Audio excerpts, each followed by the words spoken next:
ফাঁসির রায়ের মাধ্যমে বিচার হয়েছে।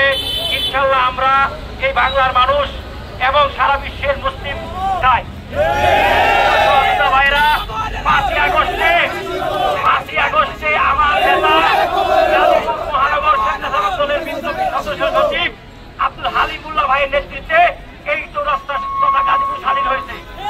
রাজপথে আছেন জাতীয়বাদী দলের যারা আছি আমরা সবাই বাংলাদেশের মানুষ।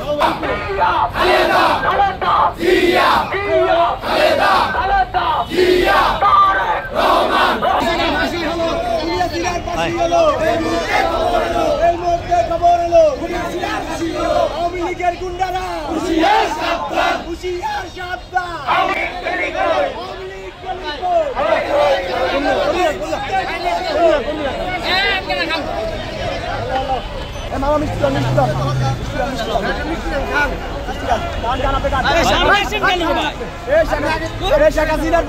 আপনারা খুশি? খুশি? আপনারা জানেন ছাত্র জনতাকে হত্যার মাধ্যমে যে ফ্যাসিস্ট কার্যক্রম করেছে, আজকে তার রায়ের মাধ্যমে ছাত্র জনতার আত্মার শান্তি পেয়েছে। বাংলাদেশের 16 কোটি মানুষ খুশি হয়েছে। শেখ হাসিনার রায় কথা বলার